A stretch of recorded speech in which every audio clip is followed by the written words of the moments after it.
আমাৰ অসমত এইখন অসমতে একাংশ মানুহে একাংশ অন্ধভক্তই মিয়া মিয়া কৰি থাকে, কিন্তু মিয়া মিয়া কৰি থাকোতে যে এই বিহাৰীয়ে যে অসমখন দখল কৰিলে আপোনালোকৰ কিন্তু খবৰে নাই। আপোনালোকে সেইবোৰৰ ওপৰত কোনো গুৰুত্ব নাই, গম পাইছেনে? কেৱল অন্ধভক্তসকলে কেৱল মিয়া মিয়া কৰি থাকে, কিন্তু মিয়া মিয়া কৰি থাকোতে আনফালে বিহাৰীয়ে অসম দখল কৰিলে। অসমতে অসমীয়া মানুহক কিমান বেয়াকৈ ক'ব পাৰিলে আপোনালোকে চাওক। এই কাৰ্বি মানুহজনক কেনেকৈ মানে ইমান বেয়াকৈ ক'লে এই বিহাৰীজনে।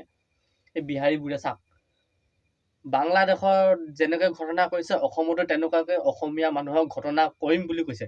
আপোনালোকে এই ভিডিঅ'টো চাওক, মানে ইমান স্পষ্টকৈ অন কেমেৰা আগত কৈছে, মানে ভাবিবলগীয়া কথা। আপোনালোকে অসমতে আজি মানে অসমীয়া মানুহ সুৰক্ষিত নহয়, বিহাৰীয়ে দম দি যাব, বঙালীয়ে দম দি যাব, মিয়াই দম দি যাব। আপোনালোকে চাই লওক ভিডিঅ'টো সম্পূৰ্ণকে। মানে অসমত আজি অসমীয়া সুৰক্ষিত নহয়। कार्बी का माँ चूत देगा हम। कार्बी का माँ चोद देगा भोसड़ी वाला का कौन है रे? कार्बी कौन है? कौन है लावड़े?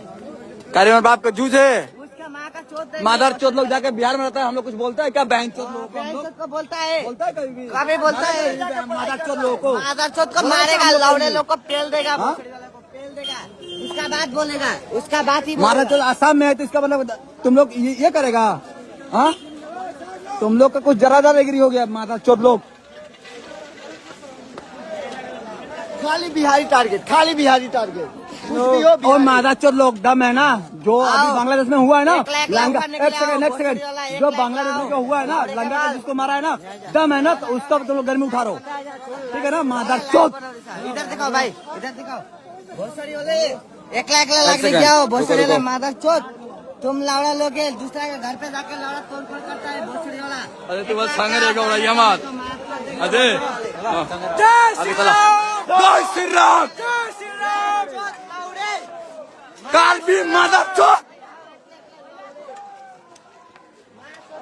जय श्री राम चाहिए तो पत्थर के तोड़ दिया भी है मां कसम এই ভিডিঅ'টো চোৱাৰ পিছত সেইসকল অন্ধভক্তই মোক কওক যে আপোনালোকে এই মানুহজনৰ ওপৰত কিবা একশ্যন ল'বনে?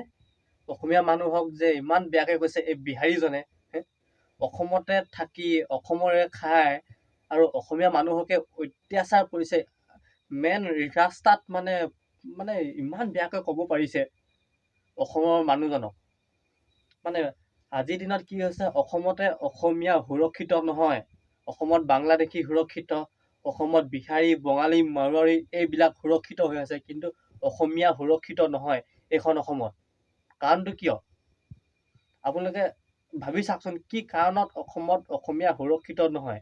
মিয়াসকলে দম দিয়ে, মিয়াসকলৰ অত্যাচাৰ, বাংলাদেশী হিন্দু মিয়াসকলৰ অত্যাচাৰ, বিহাৰী বঙালী মাৰোৱাৰী এইবিলাকৰ অত্যাচাৰ। অসমত কিন্তু অসমীয়া অস্তিত্ব নোহোৱা হ'ব আৰু কেইবছৰমান পিছত। আপোনালোকে চাই থাকক বা আপোনালোকে লিখি ৰাখক এষাৰ কথা, অসমতে অসমীয়া অস্তিত্ব নোহোৱা হ'ব।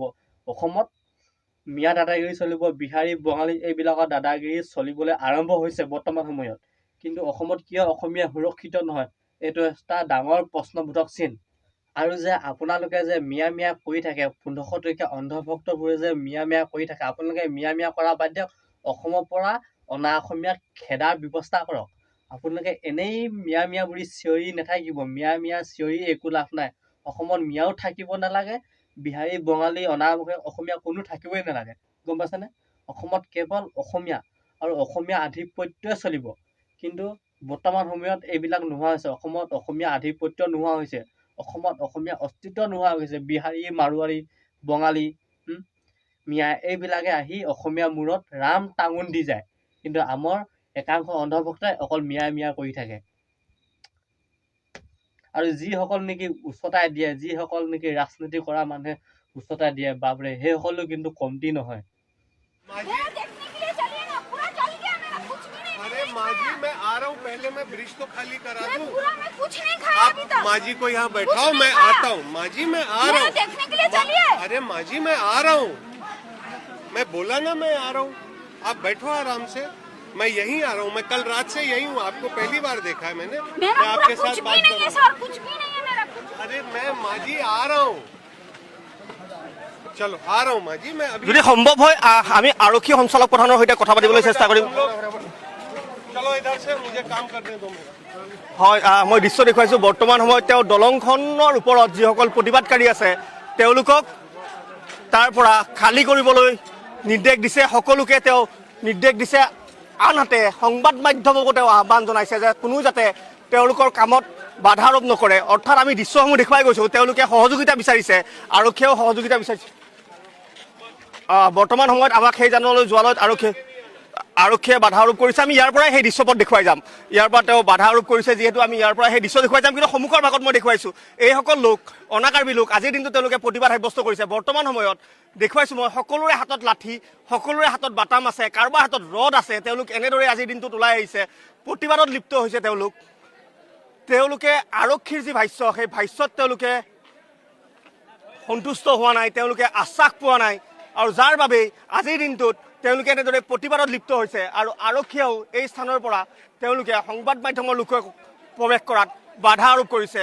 আৰক্ষী সঞ্চালক প্ৰধান হৰমিত সিঙে নিজেই কৈছে সংবাদ মাধ্যম এই স্থানৰ পৰা আগুৱাই নাযায়, তাৰ বাবে সকলোকে আহ্বান জনাইছে। আৰু বৰ্তমান সময়ত মই দেখুৱাইছোঁ এইসকল প্ৰতিবাদকাৰী যোৱাকালিৰ দিনটোত কাৰ্বি লোকসকলে প্ৰতিবাদ কৰিছিল। তেওঁলোকে দাবী আছিল তেওঁলোকৰ পিজিআৰত থকা যিসকল অনা কাৰ্বি লোক আছে তেওঁলোকক খালী কৰিব লাগে, উচ্ছেদ কৰিব লাগে। আৰু তেওঁলোকে প্ৰতিবাদী কাৰ্যসূচী ৰূপায়ণ কৰি এক ভয়ংকৰ পৰিস্থিতিৰ সৃষ্টি হৈছিল। ইয়াত দোকানসমূহ জ্বলাই দিছিল। मेरा देखने के लिए चलिए ना, पूरा जल गया मेरा, कुछ भी नहीं। अरे माँ जी मैं आ रहा हूँ, पहले मैं ब्रिज तो खाली करा मैं दूँ। पूरा मैं कुछ नहीं खाया आप अभी तक। माँ जी को यहाँ बैठाओ, कुछ मैं नहीं खाया। आता हूँ। माँ जी मैं आ रहा मेरा हूँ। देखने के लिए चलिए। अरे माँ जी मैं आ रहा हूँ, मैं बोला ना मैं आ रहा हूँ। आप बैठो आराम से, मैं यहीं आ रहा हूँ। मैं कल रात से यहीं हूँ, आपको पहली बार देखा है मैंने। मेरा मैं आपके पूरा साथ कुछ बात भी कर नहीं रहा है हूँ। सर, कुछ भी नहीं है मेरा कुछ। अरे मैं माँ जी आ रहा हूँ, चलो आ रहा हूँ माँ जी, मैं अभी যদি সম্ভৱ হয় আমি আৰক্ষী সঞ্চালক প্ৰধানৰ সৈতে কথা পাতিবলৈ চেষ্টা কৰিম। चलो इधर से, मुझे काम करने दो मेरा। হয় মই দৃশ্য দেখুৱাইছোঁ বৰ্তমান সময়ত তেওঁ দলংখনৰ ওপৰত যিসকল প্ৰতিবাদকাৰী আছে তেওঁলোকক তাৰ পৰা খালী কৰিবলৈ নিৰ্দেশ দিছে, সকলোকে তেওঁ নিৰ্দেশ দিছে। আনহাতে সংবাদ মাধ্যমকো তেওঁ আহ্বান জনাইছে যে কোনো যাতে তেওঁলোকৰ কামত বাধা আৰোপ নকৰে। অৰ্থাৎ আমি দৃশ্যসমূহ দেখুৱাই গৈছোঁ, তেওঁলোকে সহযোগিতা বিচাৰিছে, আৰক্ষীয়েও সহযোগিতা বিচাৰিছে। বৰ্তমান সময়ত আমাক সেই জানলৈ যোৱালৈ আৰক্ষীয়ে বাধা আৰোপ কৰিছে। আমি ইয়াৰ পৰাই সেই দৃশ্যপট দেখুৱাই যাম। ইয়াৰ পৰা তেওঁ বাধা আৰোপ কৰিছে যিহেতু আমি ইয়াৰ পৰা সেই দৃশ্য দেখুৱাই যাম। কিন্তু সন্মুখৰ ভাগত মই দেখুৱাইছোঁ এইসকল লোক অনাকাৰ্বী লোক আজিৰ দিনটো তেওঁলোকে প্ৰতিবাদ সাব্যস্ত কৰিছে। বৰ্তমান সময়ত দেখুৱাইছোঁ মই সকলোৰে হাতত লাঠি, সকলোৰে হাতত বাটাম আছে, কাৰোবাৰ হাতত ৰড আছে। তেওঁলোক এনেদৰে আজিৰ দিনটোত ওলাই আহিছে, প্ৰতিবাদত লিপ্ত হৈছে। তেওঁলোকে আৰক্ষীৰ যি ভাষ্য সেই ভাষ্যত তেওঁলোকে সন্তুষ্ট হোৱা নাই, তেওঁলোকে আশ্বাস পোৱা নাই, আৰু যাৰ বাবেই আজিৰ দিনটোত তেওঁলোকে এনেদৰে প্ৰতিবাদত লিপ্ত হৈছে। আৰু আৰক্ষীয়েও এই স্থানৰ পৰা তেওঁলোকে সংবাদ মাধ্যমৰ লোকে প্ৰৱেশ কৰাত বাধা আৰোপ কৰিছে। আৰক্ষী সঞ্চালক প্ৰধান হৰমিত সিঙে নিজেই কৈছে সংবাদ মাধ্যম এই স্থানৰ পৰা আগুৱাই নাযায়, তাৰ বাবে সকলোকে আহ্বান জনাইছে। আৰু বৰ্তমান সময়ত মই দেখুৱাইছোঁ এইসকল প্ৰতিবাদকাৰী যোৱাকালিৰ দিনটোত কাৰ্বি লোকসকলে প্ৰতিবাদ কৰিছিল। তেওঁলোকে দাবী আছিল তেওঁলোকৰ পিজিআৰত থকা যিসকল অনা কাৰ্বি লোক আছে তেওঁলোকক খালী কৰিব লাগে, উচ্ছেদ কৰিব লাগে। আৰু তেওঁলোকে প্ৰতিবাদী কাৰ্যসূচী ৰূপায়ণ কৰি এক ভয়ংকৰ পৰিস্থিতিৰ সৃষ্টি হৈছিল। ইয়াত দোকানসমূহ জ্বলাই দিছিল।